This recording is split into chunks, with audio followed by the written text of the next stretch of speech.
You have reached Red Steele's Awesome Toy Collector Review. I'm your man, Red Steele, and today I'll be reviewing Transformers Legacy United.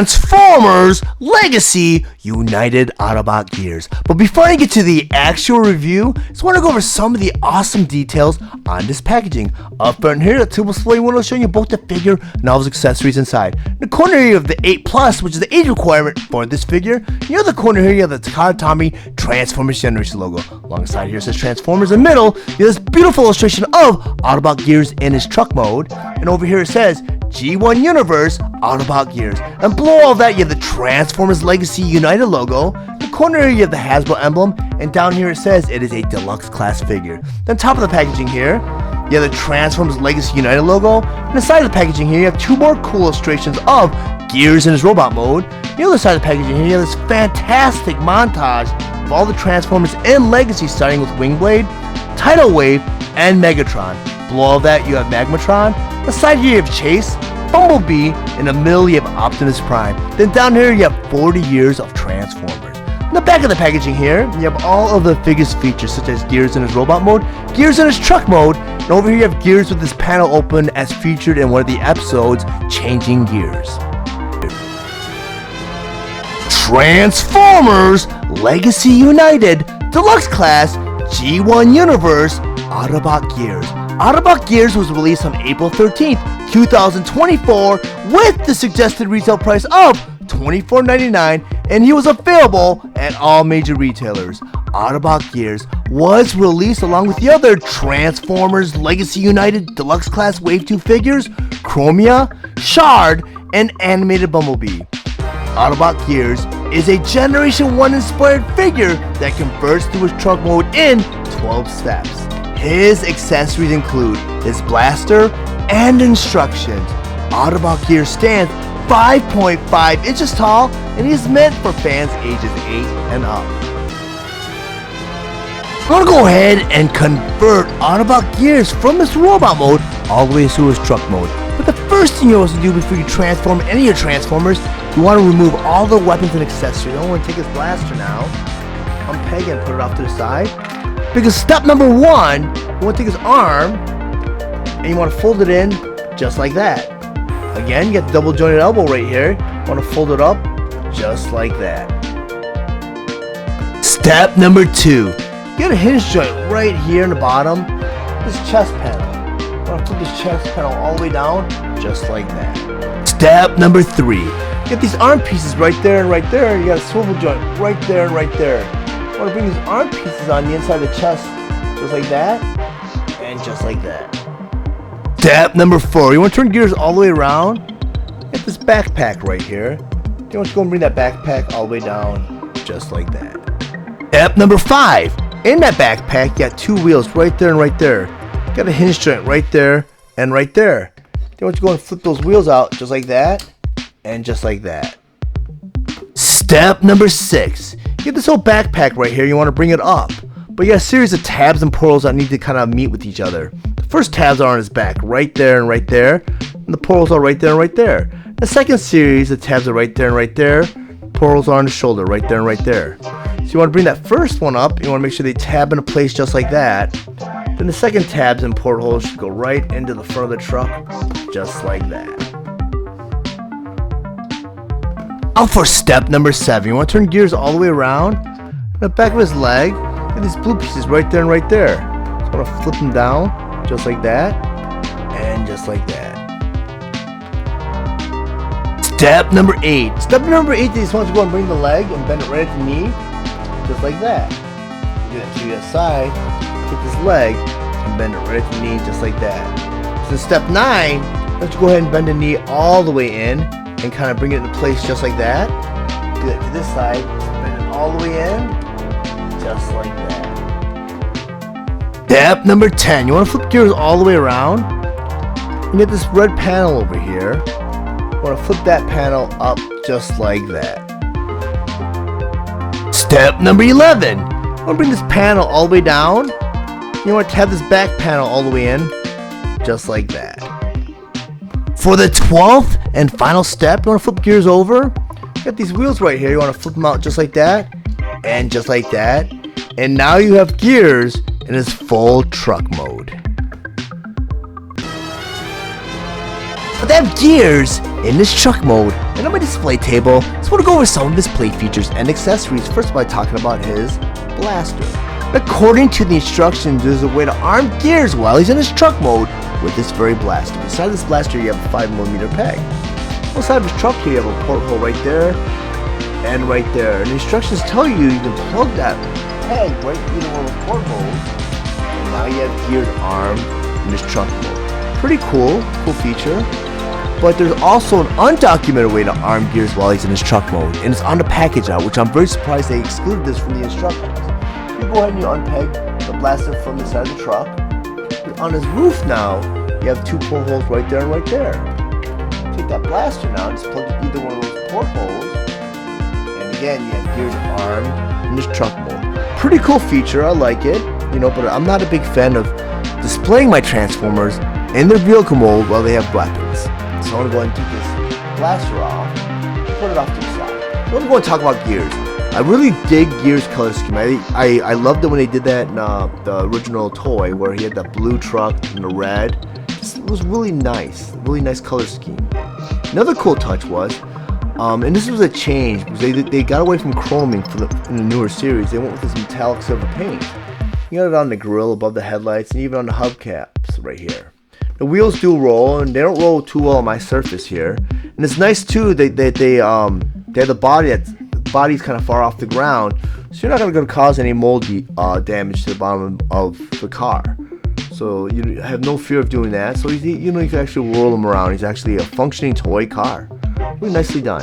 And another nice touch I noticed that Hasbro kind of went in a different direction is with the windshield. They painted the windshield like a light blue. A lot of the earlier Transformer cars, for Studio Series and for like Earthrise and stuff, they tried going with the translucent plastic, like Sunstreaker, Trollbreaker, even with Jazz with the Studio Series and Cup. And they released Cup in the Buzzworthy Bumblebee series, and they painted the window, and they kind of gave that little squiggly line for that little damage to kind of show that he has the aged windshield, or he's become an older Transformer, kind of like in the Season 3 and Transformers the movie. And that Cup looked much better, and that's my definitive Cup, because the Studio Series, the translucent windshield looked kind of odd in robot mode. And I noticed when they re-released the Autobot Stand 5-pack, with Trailbreaker, Sunstreaker, Jazz, Hound, and I forgot who the last one was, but they all came with a wheeljack. They all came with the painted windshield, the light blue painted windshield, and originally they were all released with translucent plastic windshields, but I think this is the direction they're going in, because when Braun was released, he had that blue windshield, and a few of the other cars I think I've noticed that they're releasing lately, they kind of went away from the translucent plastic for the windshields to this light blue, which I'm glad they're going in that direction. It has more of the animated look. But this is very faithful to the anime model from the Generation 1 cartoon series and the movie. And he did briefly appear in the movie, but he did not appear in his truck mode. He appeared in his robot mode. I believe he was helping Cup repair that bridge. Very nicely done. He's very reminiscent of the Generation 1 toy. So I'm going to go ahead and bring in the side-by-side comparisons. As you can see, with this gear, he has that chroming though, the grill right here. You can get the red bumper. You got the little back part of his truck, I don't know what it's called. That's red too, which is kind of cool. It's really cool because it kind of looks like his feet. And that's because it's utilizing his transformation for the Generation 1 toy. Very nicely done. And it's part of his transformation for this version of Gears 2. It's a very nicely done toy. I mean, it's really cool. And as you can see, the mini-bots, the scaling is way off, when it comes to the original series. But I love how they scaled up the mini-bots to be a little bit larger, so they match the scaling methods, from the animated show. So Gears does scale really well with the other Autobot cars. I'm gonna go rotate them around so you can see what it looks like from all angles.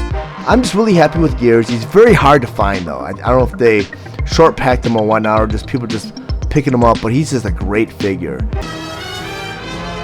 Now they have Gears in his robot mode, and on my display table, I once again want to go over some of his play features and accessories. First by talking about his blaster. According to the instructions, there's a way to arm Gears while he's in his robot mode with this very blaster. Because on the bottom of this blaster here, you see a 5mm peg. Each one of his fists is a 5mm porthole. Just go and plug that blaster in either one of those fists, and now you have Gears armed in his robot mode. I love it, man, because it looks just like the blaster that he uses in the cartoon series. And the movie, he's not really prominently featured in the movie. He is in a scene where, like I mentioned earlier, he was carrying a part of the bridge with Cup. But according to the instruction, there's also a way to store his weapon while he's in his robot mode. You do that because, again, it's very similar to what you did while he's in his vehicle mode. You have a peg at the side of the blaster right here. On his backpack, you got a porthole right there and right there. You go and plug that blaster in either one of the portholes, and now you have Gears' weapon stored while he's in his robot mode. Very cool feature. You know, it's very nice how the Transformers have so many portholes that you can store their weapons or arm their Transformers in many different ways. But I'm not a big fan of storing my weapons while my Transformers are in a robot mode because they just hold their weapons. So on display, you typically have my blasters in their fists. So I'm going to go and do that right now. Gears is fantastic, and ironically, just last night, I watched the episode of the Generation 1 cartoon series that he was featured in, Changing Gears. And there's a play feature they actually incorporated in this very figure. And that's because his panel opens up during the episode, and I believe Megatron was building a weapon that was drawing energy from the sun. He needed his personality component disc. And that's what that molded feature is right there. That was kind of like exactly how it appears in the series or in the cartoon episode of Transformers. Very nicely done. And this panel was not actually packed in the packaging. It wasn't on him in the packaging because I think what Hasbro was doing was they're trying to prevent any sort of like damage or theft to Gears. They're being kind of proactive about it. So they took this chest panel and they packed it with this blaster in the packaging. And a lot of people are turning away from Gears, believing that, you know, they're seeing defective Gears on the shelf, but Hasbro's just being proactive about having that chest panel possibly stolen out of the packaging because of the plastic-free window packaging that they're using for a lot of their toys nowadays. And I think what Hasbro's discovering is it's costing them more money because a lot of the figures are either being sent back or people are just not purchasing them because they're noticing that people are kind of manhandling their figures to the packaging. And I know kids like to touch the figures, but collectors kind of want to be the first people to touch their figures. They don't want any paint damage. And I've seen a lot of paint damage with a lot of these figures with the plastic-free windows. I'm not sure if it's the shipping process or just sitting on shelves and having kids manhandle these toys. But getting back to that Gears himself, I mean, he's so nicely done. I love the metallic paint deco here because it shines, certain angles of light, kind of lusters a little bit. But they did that paint detail for the head here, the face. The chest plate, very nicely done. I really love this version of Gears. Even from the back view of him, you got that backpack detail. But I also have my Generation 1 version of Gears do a side-by-side comparison. I mean, both figures are so cool. I mean, Gears, this is my original Gears I had as a kid. He's a pre-rub Gears. He's got some chrome wear, as you can see. He's a pretty old figure. He's almost 40 years old, to be honest with you. But let me go and rotate them on so you guys see the similarities and differences between both figures. And obviously, there's a lot of differences because, I mean, with all the engineering and technology between the 40 years, I mean, they made a lot of vast improvements. But Gears is a very nicely done figure. And he's very, very faithful to the animated role from the Generation 1 cartoon series. And honestly, and I've said this in other reviews, when they designed the War for Cybertron Studio series and the Legacy brand of figures, they went from the animated model from the cartoon series. They took that model and engineered a alt mode from it. Like the alt mode is pretty much his vehicle mode. And they did a fantastic job in both modes. I mean, this figure right now is probably one of my favorite figures from the Legacy United toy line so far. I mean, he's probably my favorite mini-bot, and he does hold a special place in my heart because I do have my original one right here, and this is the one I bought in the aftermarket. He is the original Gears, so I'm just so glad that they came out with a Gears that's so faithful to the cartoon series.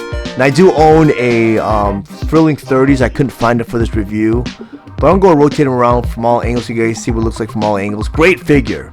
But if you guys found any of the information in this review valuable, please like and share this video. Also, if you really enjoy my content, please subscribe to my channel. And while you're there, click the bell to be notified of any future videos. I want to thank you guys for watching Red Steele's Awesome Toy Collector Review. I'll check you guys out next time.